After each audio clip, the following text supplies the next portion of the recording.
کریں گے اور اس کے ساتھ ساتھ مدینہ منورہ کے حوالے سے بھی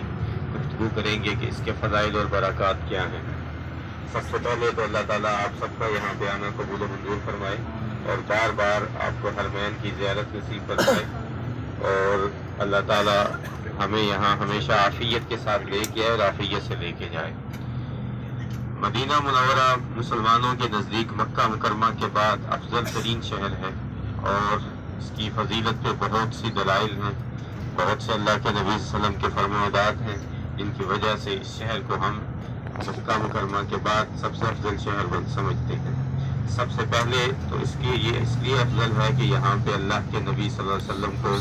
آپ کی وفات کے بعد دفن کیا گیا، اور آپ کی آخری آرام گاہ اس شہر کے اندر موجود ہے،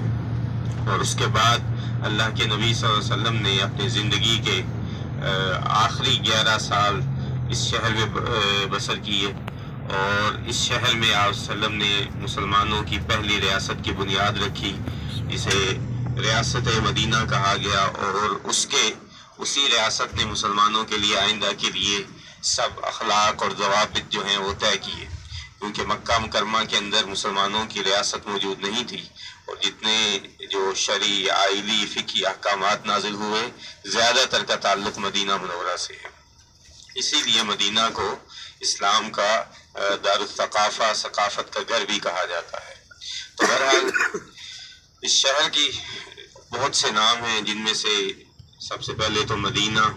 خود ہے، اور اس کے بعد اس کے ناموں میں سے دار الہجرہ، دار الایمان، طیبہ، طابہ، اور اس کے علاوہ 100 سے زائد اس کے نام مورخین نے بیان کیے ہیں جو اس کی فضیلت پہ دلالت کرتے ہیں۔ اللہ کے نبی صلی اللہ علیہ وسلم جب مدینہ میں تشریف لائے تو اس شہر کا نام یثرب تھا۔ اللہ کے نبی صلی اللہ علیہ وسلم نے فرمایا کہ مجھے خواب میں دکھایا گیا کہ میں 2 لاوے والے پہاڑ ہیں، لاوے والا پہاڑ جس میں سے کالے رنگ کا مواد پھوٹتا ہے، یعنی بہت گرم جو پہاڑ ہوتا ہے، ان کے درمیان علاقہ ہے جہاں کھجوروں کے درخت ہیں، اس کی طرف میں ہجرت کر رہا ہوں۔ تو جب اللہ کے نبی صلی اللہ علیہ وسلم کو بار بار یہ خواب دکھایا گیا تو اللہ کے نبی صلی اللہ علیہ وسلم کو پتہ چل گیا کہ مجھے مدینہ کی طرف ہجرت کا حکم دیا جا رہا ہے۔ تو آپ صلی اللہ علیہ وسلم نے اپنے صحابہ کو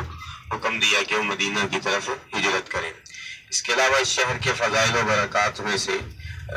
اس کو خود اللہ تعالیٰ نے ہجرت کا گھر قرار دیا، خود اس کو مدینہ نام سے پکارا، اور نبی صلی اللہ علیہ وسلم نے اس کو دار الایمان کہا۔ اور جب اللہ کے نبی صلی اللہ علیہ وسلم یہاں آئے تو بہت سے صحابہ کرام جو ہجرت کر کے آئے وہ بیمار ہو گئے، تو اللہ کے نبی صلی اللہ علیہ وسلم نے جو ابتدائی دعائیں اس شہر کے بارے میں کی ان میں سے یہ دعا تھی کہ اللہ اس کی ہوا کو، جو بخار والی آب و ہوا ہے، اس کو یہاں سے کہیں اور پھیر دے، اور اللہ تعالیٰ نے اس ہوا کو مشرق کی طرف پھیر دیا، اور یہ شہر جو ہے اس کی آب و ہوا سازگار ہوگی۔ اس کے بعد اللہ کے نبی صلی اللہ علیہ وسلم نے اس کے لیے دعا کی کہ اللہ اس کو حرم بنا دے جیسا تو نے مکہ کو حرم بنایا ہے میرے باپ ابراہیم علیہ السلام کی دعا پہ۔ تو اللہ تعالیٰ نے اس کو حرم بنا دیا، اور حرم کا مطلب ہے حرمت والی، عزت والی، عظمت والی جگہ، جہاں پہ کچھ جائز کام بھی جو ہیں وہ کرنا درست نہیں ہوتے، جیسے جانور کا شکار کرنا، درخت کو کاٹنا، اسلحہ کی نمائش کرنا، اسلحہ دکھانا یا اسلحہ کسی کو لہرانا، اور اسی طرح حرم کی حدود میں گناہ جو ہے اس کی شدت بھی عام جگہ میں کے گناہ سے زیادہ ہو جاتی ہے۔ مثال کے طور پہ اگر کوئی قتل حرم کی حدود کے علاوہ کیا جائے تو اس پہ وہ سزا نہیں ملے گی جو حرم کی حد کے اندر ملے گی۔ تو بہرحال یہ مدینہ کے باقی فضائل انشاءاللہ ہم